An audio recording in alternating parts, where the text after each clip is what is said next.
오늘 어제에 이어서 또 에베소서 말씀을 볼 텐데요. 5장에서 얘기했듯이 아내는 남편에게, 또 부모와 자식 관계, 또 종과 상전에 대해서 얘기를 하면서 오늘 하나됨이라는 주제로 함께 은혜를 나누기를 원합니다. 28절에 이와 같이 남편들도 자기 아내 사랑하기를 자기 자신과 같이 할지니 자기 아내를 사랑하는 자는 자기를 사랑하는 것이다. 이렇게 얘기해요. 그렇죠? 뭔가 느끼는 바가 있으시죠? 누구든지 언제나 자기 육체를 미워하지 않고 오직 양육하여 보호하기를 그리스도께서 교회에게 함과 그렇죠? 그리스도께서 교회와 함께 함과 같이 같다. 하나니 이렇게 얘기를 합니다. 그리고 30절에 우리는 그 몸의 지체라 이렇게 얘기해요. 다시 말하면 부부관계, 그렇죠? 부부관계를 오늘 어떻게 해요? 주님과 교회 관계 이렇게 비교를 합니다. 그렇죠? 굉장히 중요한 거죠. 이 부부관계와 주님과 교회 관계를 그렇죠? 신부와 신랑으로 비교하듯이 굉장히 중요한데 이 중간에는 이 안에는 공통부모가 이제 서로 이렇게 관계가 존속되는 이후에는 믿음이라는 것이 있을 거예요. 믿음이 깨지면 부부의 관계도 깨집니다. 그렇죠? 모든 것을 다 믿을 수 있어야 되고 모든 것을 그렇죠? 책임질 수 있어야 되는데 그런 믿음이라는 게 깨져버리면 사니 못 사니 이런 얘기 하듯이 교회 내에서도 마찬가지. 주님을 믿지 못한다면 그렇죠? 교회는 주님 안에 존재할 수가 없어요. 주님의 반석 위에 그렇죠? 주님이 세운 반석 위에 기호가 세졌음에도 불구하고 교회의 놀이들이 그렇죠? 세상에서 구원받은 지체들의 모임 그런 장소 그걸 에클레시아 교회 우리 성전이라고 얘기하지만 믿음이라는 게 깨져버리면 믿음이라는 게 있지 않다면 그 관계는 깨져버리겠죠. 그래서 하나가 되어져야 된다 이렇게 얘기해요. 그러면서 오늘 남편이 아내 사랑하기를 자기 자신을 사랑하듯이 하라고 얘기하고 또 그 육체를 미워하지 말라는 거예요. 오직 양육하라는 거예요. 양육하여. 요게 이제 어떤 의미인지 이제 천천히 말씀드리겠습니다. 양육하여 보호하기를 그리스도께서 교회에게 함과 같이 해야 된다고 말합니다. 또 30절에 우리는 그래서 그의 몸의 지체다. 머리로 계신 주님, 몸의 지체가 되는 우리라고 얘기하는데 이게 이제 원문에 아마 이런 부분이 누락이 됐을 거예요. 창세기 2장 21절에 뼈 중에 뼈여 살 중에 살이라고 표현해요. 그렇죠? 몸의 지체. 다시 말하면 그렇죠? 주님을 둘째 아담, 예수 그리스도를 둘째 아담이라고 지칭하는 이유는 뭐냐면 아담이 독초하는 모습이 좋게 보이지 않으셨어요. 그래서 아담의 갈비뼈로 하와를 만들어요. 돕는 배필을 만드셨어요. 그렇죠? 그래서 아담은 하와랑 연결이 되어질 때 인류의 시작이 되어지지 않습니까? 그래서 예수 그리스도는 아담은 죄로 인해서 우리가 죄를 질 수밖에 없고 그 죄의 삭수로 죽을 수밖에 없지만 둘째 아담이라고 하신 이유는 뭐냐면 독초하는 아담이 안타까우셔서 돕는 배필로 하와를 갈빗대로 만들어 주신 것처럼 예수님도 혼자 존재하시지 않는다는 거예요. 왜 하필이면 둘째 아담이라고 말씀하셨을까? 예수님도 마찬가지로 혼자 존재하는 것이 아니라 그분이 세우신 그 반석 위에 그렇죠? 교회가 세워지는 거예요. 성경에 너희, 우리가 이런 표현은 다 교회라고 생각하면 돼요. 다시 말하면 우리가 교회지 않습니까? 예수님과 교회, 우리는 한 관계라는 거예요. 그래서 둘째 아담이라고 표현하는 이유가 예수님도 그런 존재로, 그렇죠? 그런 관계로 가능하시다는 거죠. 둘이 하나가 되어진다는 거예요. 그렇죠? 둘 중 하나만 가지고는 안 돼요. 그렇죠? 아담 하나를 한 사람을 따로 얘기할 수 없고 하와를 따로 얘기할 수 없다는 거예요. 둘 중에 한 사람이라도 존재하지 않으면 그렇죠? 우리 필요 충분이라고 그러죠. 돕는 배필로 만들어졌다고 해서 기능적인 얘기보다는 다시 말하면 둘 중 한 사람이라도 없으면 필요 충분히 가능치 않다는 거예요. 다시 말하면 존재론적인 관계로 얘기를 하는 거예요. 예수님과 교회, 우리 마찬가지로 존재론적으로 하나가 되어야 된다. 베드로후서 1장 4절에 신의 성품에 참여하는 자 되게 하려 하셨다 그래요. 비익조란 말을 하죠. 한쪽 날개만 가진 새는 날 수가 없어요. 다른 한쪽이 있어야 가능하듯이. 그래서 우리가 나이가 차서 결혼한다는 것, 그렇죠, 성경적인 거예요.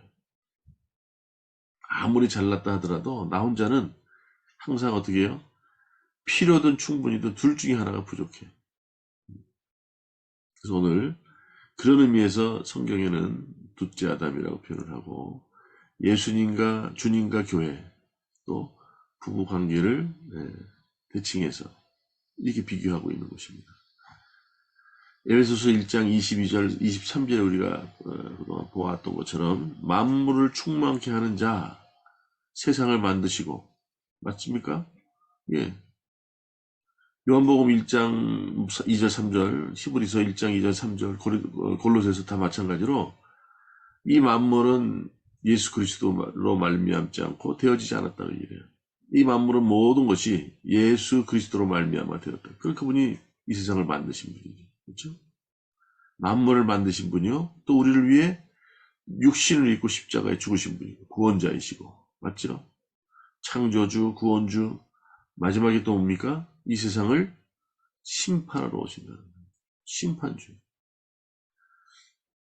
구약부터 신약을 통해서 예수님은 늘 존재하셨고 함께 하셨고, 큰 경륜의 하나님의 뜻을 실제로 순종하시며 이루신 분이 예수님이세요. 그분이 만물의 충만이래요. 그분이 만물을 충만케 하는 자, 이렇게 얘기해요. 만물을 충만케 하는 자, 예수 그리스도가 충만케 한다 그래요. 뭐를? 교회를, 너희를, 우리를. 이게 예수 그리스도와 교회의 관계예요. 부부도 마찬가지라는 거예요. 오늘 본문에 얘기했듯이 31절에 이렇게 얘기합니다. 그러므로 사람이 부모를 떠나 그의 아내와 합하여 그 둘이 한 육체가 될지니, 이렇게 얘기를 해요. 부모를 떠나서 아내와 합해서 남편은 그 둘이 한 육체가 된다고 얘기해요. 어떤 어리석은 사람이, 어떤 바보가 자기의 팔이 약하다고 막 뛰는데 다리가 약해서 산을 잘 못 올라가, 힘들어.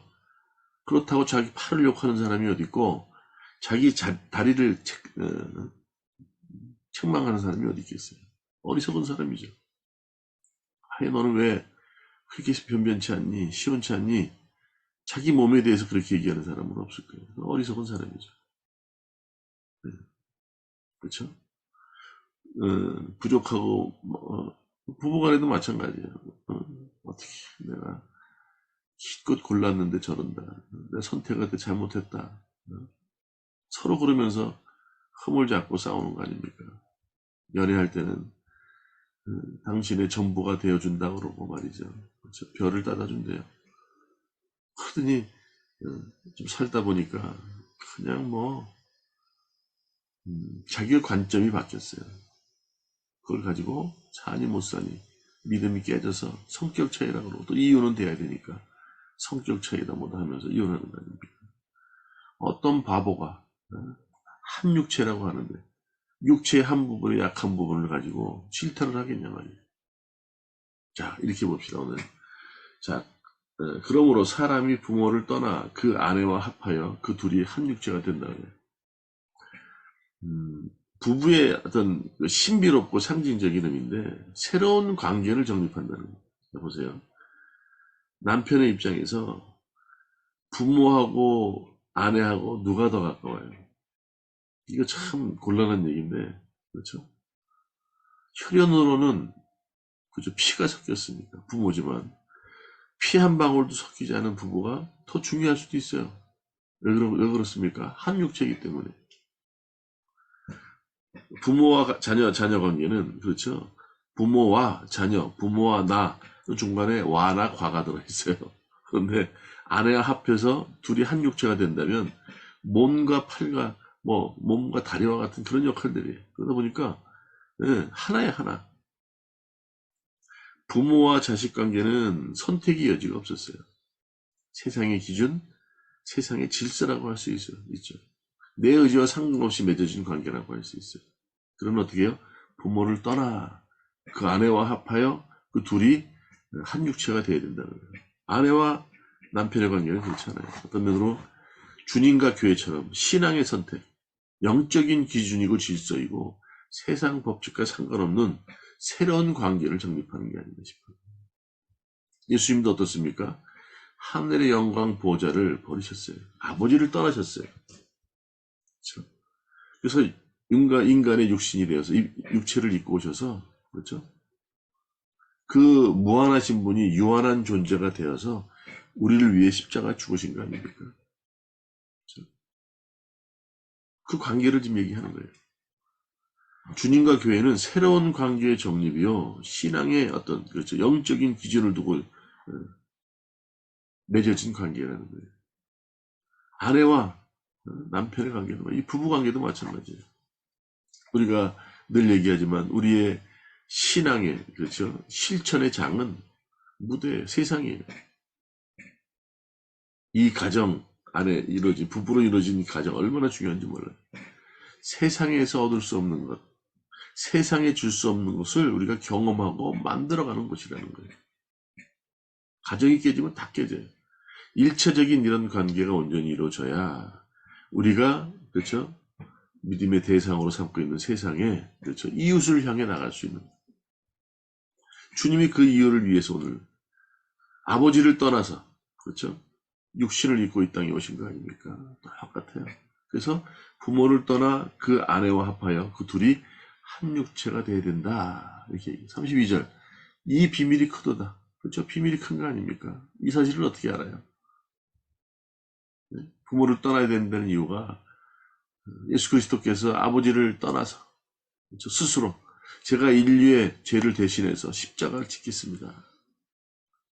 그렇게 해서 육신을 입고, 인간의 육신을 입고 오신 거 아닙니까? 육체를 입고. 이 비밀이 크도다. 나는 그리스도와 교회에 대하여 말하노라. 예, 그렇죠? 그리스도와 교회에 대해서 말한다는 거예요. 다시 말하면 지금 오늘 남편의 책임, 아내의 책임, 복종 이런 거에 대해서 또 말할 충분히 그런 분량이 있는데 그 부분은 제가 나중에 가정의 달 그때 말씀을 드리겠어요. 더 중요한 것, 부부가 하나 되어야 된다는 거예요. 예수 그리스도와 교회는 하나예요. 예수 그리스도는 머리시요, 우리는 그 몸의 지체라는 거예요. 그렇죠? 머리의 지시에 따라 지체들은 움직여요. 네.